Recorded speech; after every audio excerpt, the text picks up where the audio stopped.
Hello and good morning students. मैं विवेक राय vision classes Gorakhpur के इस यूट्यूब चैनल पे आप सभी का स्वागत करता हूँ। स्टूडेंट्स, आज हम लोग देखेंगे हिंदी का एक नया सेगमेंट देखेंगे, ठीक है, और जानेंगे कि इस सेगमेंट में क्वेश्चन किस तरह से आते हैं। तो शुरू करते हैं हिंदी का नया सेगमेंट जिसका नाम है वाक्य। अंग्रेजी में इसे सेंटेंस कहा जाता है। सेंटेंस के लिए बात करेंगे कि वाक्य क्या होता है। देखिए, वाक्य क्या होता है, कितने प्रकार का होता है। ये हिंदी का जो सेगमेंट है स्टूडेंट आपको बता दें, हिंदी हर तरह की परीक्षाओं में जो यूपी लेवल की है उस सब में कंपलसरी कर दिया गया है। यूपी एई हो, एसएससी जीडी हो, उत्तर प्रदेश पुलिस, दरोगा, जितनी भी परीक्षाएं वीडियो, सब में हिंदी कंपलसरी है, ठीक है। तो हिंदी एक ऐसा विषय है जो कम समय में ज्यादा मार्क स्कोर करने के लिए आपकी सहायता करता है।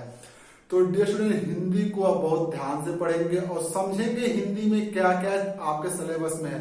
सभी चीजों को 1 to 1 पॉइंट बाय पॉइंट आपको कवर करा दिया जाएगा।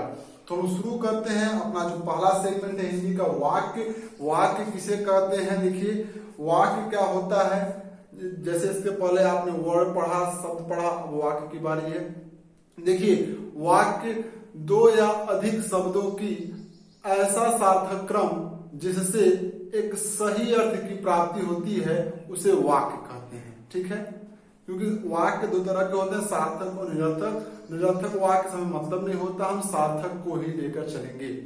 तो दो या अधिक शब्दों की ऐसी क्रमबद्ध श्रृंखला जिसका एक सही अर्थ निकलता है उसे क्या बोलेंगे? वाक्य बोलेंगे।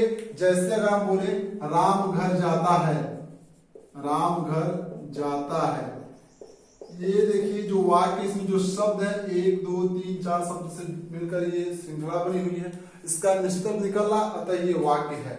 ऐसा नहीं है अगर बोले हम घर जाता है राम, ये भी देखिए स्टूडेंट, ये भी वाक्य है, लेकिन ये जो वाक्य वो निरर्थक वाक्य है। तो ऐसी क्रम शब्दों का ऐसा क्रमबद्ध रूप जिससे एक सही अर्थ की प्राप्ति हो, उससे हम लोग सही और सार्थक वाक्य कहते हैं। देखिए ये स्टूडेंट, जो वाक्य होता है इसके दो अंग होते हैं। कोई भी वाक्य आप ले लीजिए, इसके दो अंग होते हैं। पहला होता है उद्देश्य और दूसरा होता है स्टूडेंट विधेय। उद्देश्य को हम लोग कर्ता भी कहते हैं। अब आपको बात समझ में आ गई होगी। वाक्य में जिसके द्वारा कार्य किया जाता है या फिर जिसके द्वारा किसी काम को अंजाम दिया जाता है उसे हम कहते हैं उद्देश्य। जैसे अभी एक लाइन हमने लिखा था, राम घर जाता है, हमने लिखा था राम घर जाता है। इसमें घर जाने का काम किसके द्वारा किया जा रहा है? राम के द्वारा किया जा रहा है। इसमें उद्देश्य कौन होगा? राम होगा। यानी कि वाक्य का जो कर्ता है वही उद्देश्य होगा। बहुत सारे बच्चे इसमें गलती कर देते हैं, उद्देश्य मतलब कि इस राम का क्या उद्देश्य, उसे टिक मार, ये गलत है। आपको उद्देश्य मतलब कर्ता समझना है, और वाक्य में जिसके द्वारा कार्य किया जाए, चाहे वो संज्ञा हो चाहे वो सर्वनाम हो, वही आपका उद्देश्य। अगर हम बोले वह घर जाता है, इसमें कार्य वह के द्वारा किया जा रहा है, इसमें वह क्या हो जाएगा? उद्देश्य हो जाएगा। तो वाक्य में जिसके द्वारा कार्य को अंजाम दिया जाता है वही उद्देश्य होता है। और कर्ता या उद्देश्य को छोड़ के जितनी भी बातें इस उद्देश्य या कर्ता के विषय में कही जाती हैं वो सारी बातें विधेय होती है। ये आप ध्यान रखेंगे, ये विधेय का प्रारूप होता है। तो उद्देश्य और विधेय दो अंग को आप समझ गए। उद्देश्य क्या होता है? वाक्य में जिसके द्वारा कार्य किया जाता है, कर्ता वही उद्देश्य होता है, चाहे संज्ञा हो चाहे सर्वनाम हो। और विधेय क्या होता है? उस उद्देश्य के लिए वाक्य में जितनी भी बातें कही जाती है वो विधेय होता है, ठीक है। तो यहां तक बात क्लियर हो गई होगी। देखिए, अगर बात करें वाक्य की, तो वाक्य के प्रकार जो हैं, वाक्य के जो प्रकार हैं वो मुख्य रूप से अगर बात किया जाए रचना की दृष्टि से और अर्थ की दृष्टि से, तो रचना की दृष्टि से, रचना की दृष्टि से वाक्य तीन प्रकार के होते हैं। तीन प्रकार के होते हैं। कौन कौन सा होता है? पहला होता है सरल या साधारण वाक्य, दूसरा होता है मिश्र वाक्य और तीसरा होता है संयुक्त वाक्य। बातें आप सबको क्लियर हो रही हैं? तो सरल या साधारण वाक्य किसे कहते हैं? देखिए, ऐसे वाक्य जिनमें एक उद्देश्य और एक विधेय होता है उसे सरल या साधारण वाक्य कहते हैं। बात समझ में आ रही है? जैसे अगर बोले हम राम घर गया, ठीक है, इसमें देखिए एक उद्देश्य है और उसके लिए जो विधेय है वो एक ही है। तो एक उद्देश्य और एक विधेय से निर्मित जो भी वाक्य होगा कौन सा वाक्य होगा? सरल वाक्य होगा। ये बात आपको क्लियर होनी चाहिए, ठीक है। बात करते हैं मिश्र वाक्य की। मिश्र वाक्य क्या होते हैं? देखिए, ऐसे वाक्य होते हैं जिनका निर्माण दो मुख्य वाक्य या दो उपवाक्यों के संयोग से होता है, उसे हम मिश्र वाक्य कहते हैं।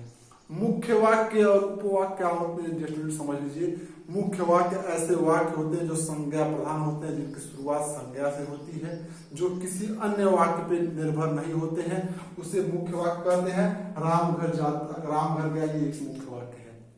लेकिन अगर बोले हम वह घर गया, तो वह घर गया क्या मुख्य वाक्य होगा? क्या वह घर गया मुख्य वाक्य होगा? नहीं, क्योंकि वह कौन है हमें नहीं पता। वो वाक्य में इसके पहले चर्चा कर दी गई होगी।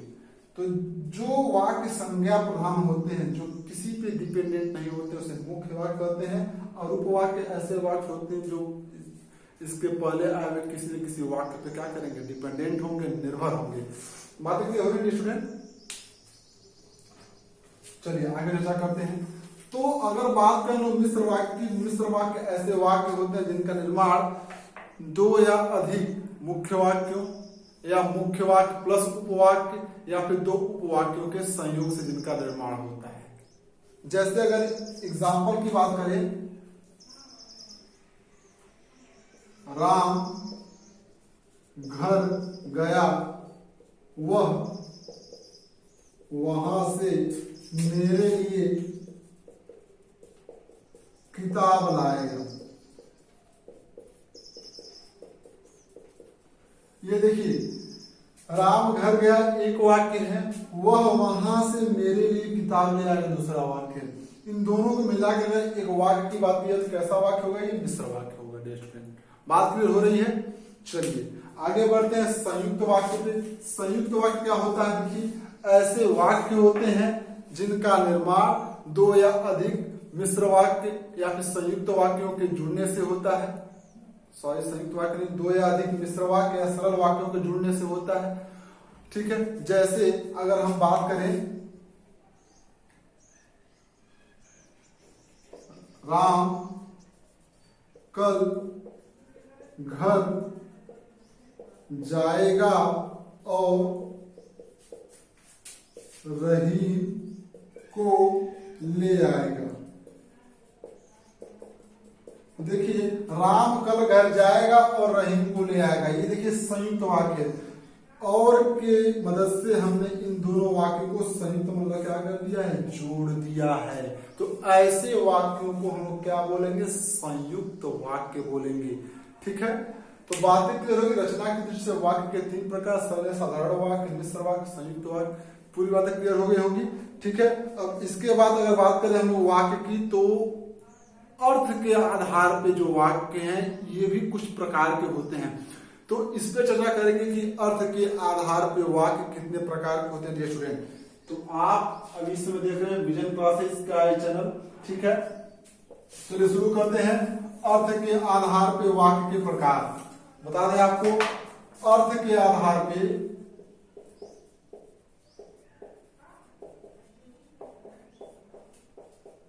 वाक्य 8 प्रकार के होते हैं।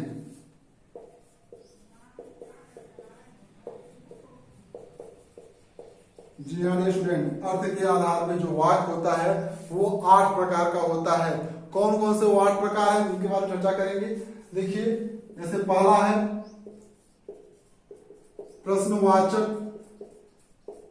वाक्य, ठीक है स्टूडेंट। प्रश्नवाचक वाक्य है, विधानवाचक वाक्य है,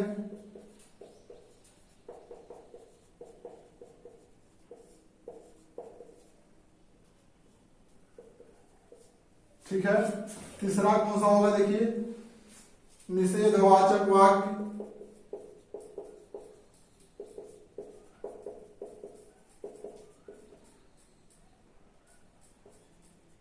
चौथा होगा आज्ञावाचक वाक्य या फिर आज्ञा सूचक कह सकते हैं आप।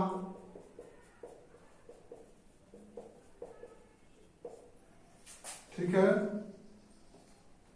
पांचवा जो होगा देखिए इच्छावाचक वाक्य।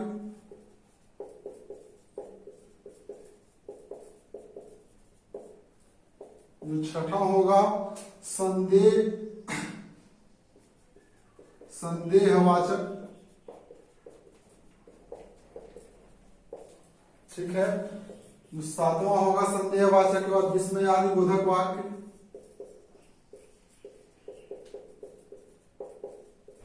विस्मयादि बोधक वाक्य। और जो लास्ट होगा वो संकेतवाचक वाक्य होगा। डियर स्टूडेंट,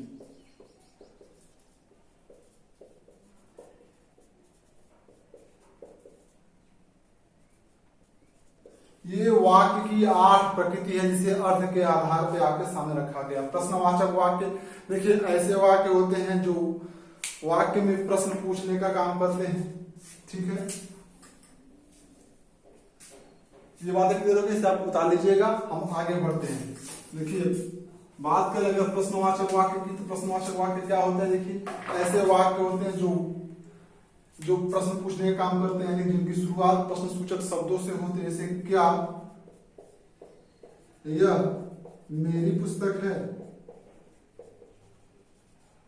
देखिए ये जो वाक्य है इसकी शुरुआत किससे हुई है, क्या से हुई है, और क्या जो है प्रश्न सूचक शब्द है। तो ये जो वाक्य होगा कैसा वाक्य होगा, प्रश्नवाचक वाक्य होगा। बात क्लियर है स्टूडेंट, आगे बढ़ते हैं। देखिए ऐसे वाक्य जिनकी शुरुआत प्रश्नसूचक शब्दों से होगी वो निश्चय ही प्रश्नवाचक वाक्य कहे जाएंगे। ठीक है स्टूडेंट, दूसरा शुरू करते हैं विधानवाचक वाक्य। विधानवाचक वाक्य ये क्या होते हैं, देखिए हमारे समाज में कुछ ऐसे वाक्य होते हैं जो सदैव सकारात्मक होते हैं, साधारण होते हैं, उसे हम लोग क्या बोलते हैं, विधानवाचक वाक्य बोलते हैं। जैसे अगर बात करें हम लोग कि सूर्य पूरब में उगता है। देखिए ये विधि का विधान है कि सूर्य क्या है, ये बिल्कुल सत्य है, इसे कोई टाल नहीं सकता। सूर्य क्या है, पूरब में ही उगता है। तो ऐसे वाक्य जो सदैव सकारात्मक होते हैं और सही होते हैं उसे हम विधानवाचक वाक्य बोलते हैं। सूर्य पश्चिम में ढलता है, ये विधानवाचक वाक्य है, यानी जो सर्वथा उचित है। ठीक है, ऐसा बोला है भारत में एक राष्ट्रपति का पद है, बिल्कुल सही है, भारत में एक राष्ट्रपति का पद है। ठीक है, आगे बोला रामनाथ कोविंद ही भारत के राष्ट्रपति रहेंगे, ये गलत है, क्योंकि ये कोई विधान नहीं कि यही रहेंगे, वो देश की जनता पर डिपेंडेंट है। तो ऐसे वाक्य जो 100% श्योर होते हैं और सही होते हैं उसे हम लोग क्या बोलते हैं, विधानवाचक वाक्य बोलते हैं, जो सदैव सकारात्मक होते हैं स्टूडेंट। ठीक है, आगे बात करते हैं। अगला जो टाइप है वो है निषेधवाचक वाक्य। देखिए निषेधवाचक वाक्य से कहते हैं,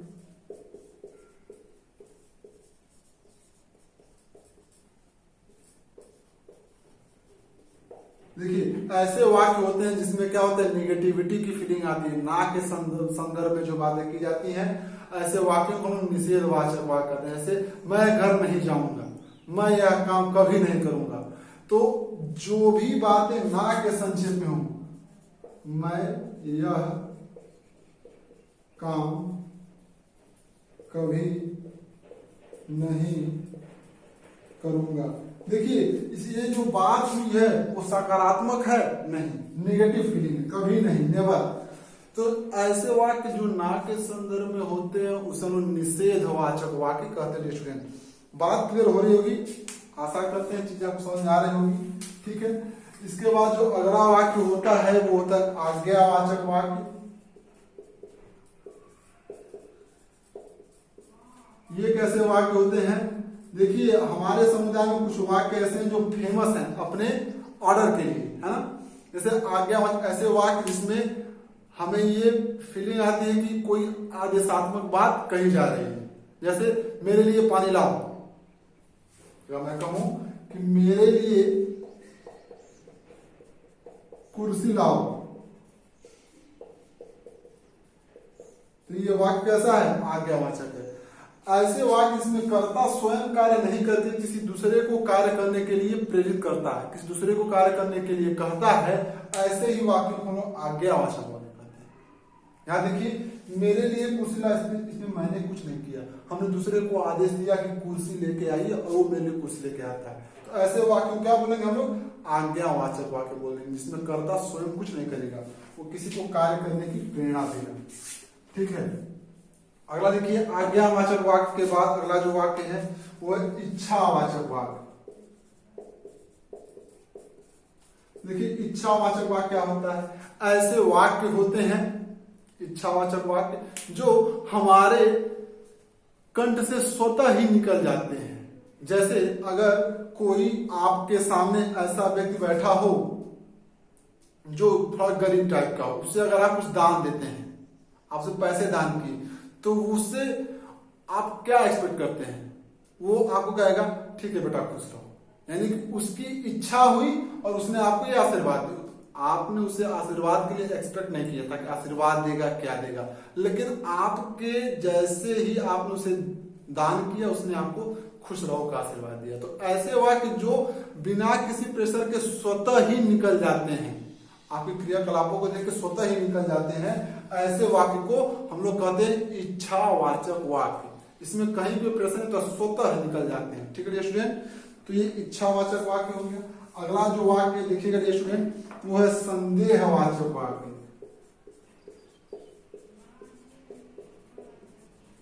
संदेहवाचक वाक्य, ये कैसे वाक्य होते हैं? ऐसे वाक्य जिसमें संशय बना रहता है। यानी कि अगर हम बोले आपको कि शायद मैं कल गोरखपुर जाऊंगा, तो शायद है, क्लियर नहीं कि मैं गोरखपुर जाऊंगा ही, लेकिन ये है कि शायद वो हम जा भी सकते हैं। यानी कि ऐसे वाक्य जिसमें 50% प्लस और 50% माइनस का संशय होता है, ऐसे वाक्य को हम संदेहवाचक वाक्य कहते हैं। जैसे शायद हो गया, कदाचित हो गया, किंचित हो गया ना, ये सारे सब शायद वाले ही हैं। अगर इनको लगा कोई वाक्य बोलेंगे आप, तो संदेहवाचक की श्रेणी में आ जाएगा। ठीक है स्टूडेंट, अगला है लिखिएगा संदेहवाचक के बाद संकेतवाचक वाक्य। संकेतवाचक वाक्य, देखिए संकेतवाचक क्या होता है वाक्य?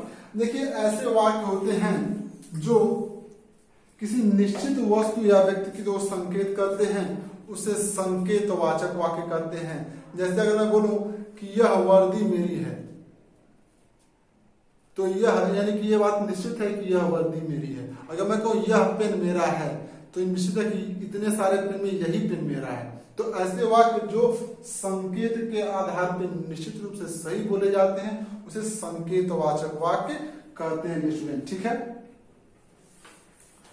और अगला जो टाइप है वो है विस्मयादिबोधक वाक्य। ये जो है कई बार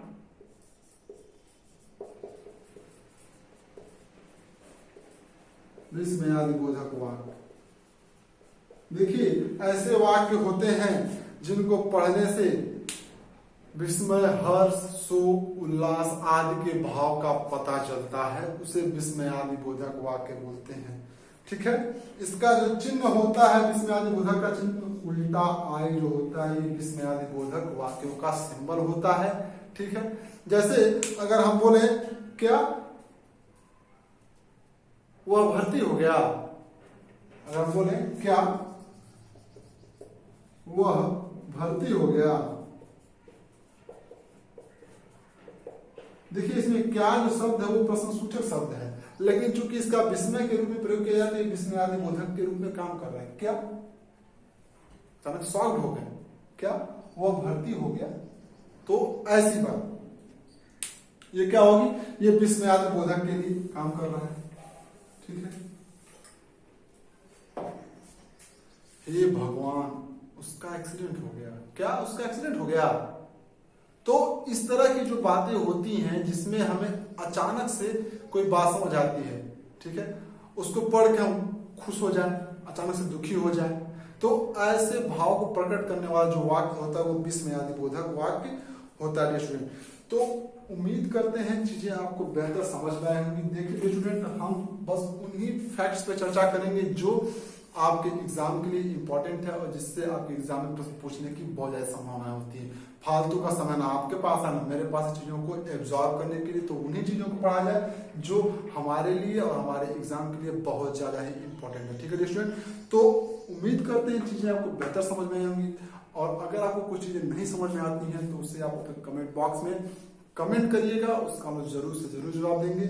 और चीजें अगर अच्छी लगी हो तो चैनल को सब्सक्राइब करिए, वीडियो को लाइक करिए, शेयर करिए, अपने कांटेक्ट में ज्यादा लोग जुड़िए।